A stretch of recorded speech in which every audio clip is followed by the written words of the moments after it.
Oluvannyuma lw'okukomekkereza okulonda ku mitendera gyonna ssabbiiti ewedde, akakiiko k'ebyokulonda kati kali mu keetalo okulaba nga buli omu eyawangula ateekebwa mu kyapa kya gavumenti oba gazeeti. Omumyuka owookusatu owa ssentebe wa NRM ate nga ye sipiika wa Parliament Aneta Among aliko ababaka baleese abaawangula ku bwannamunigina nga basazeewo okukolagana n'ekibiina ki NRM. Honourable members, welcome to the party.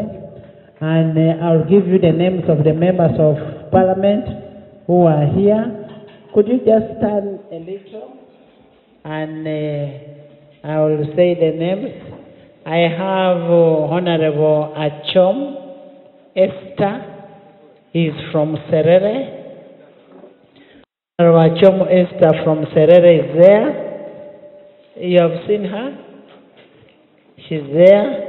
We have Honourable Jit Peter from Pingire. We have Honourable Mercy Kanyesigwe.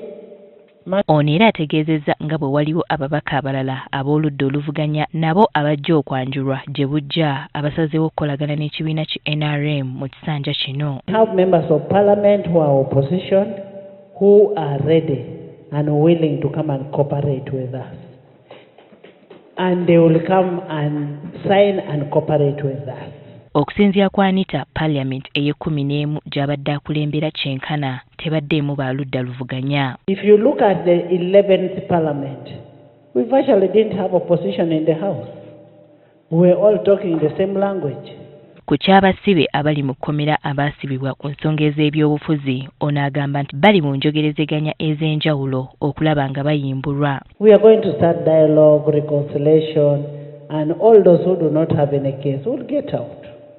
They will get out. The presumption of innocence will be maintained.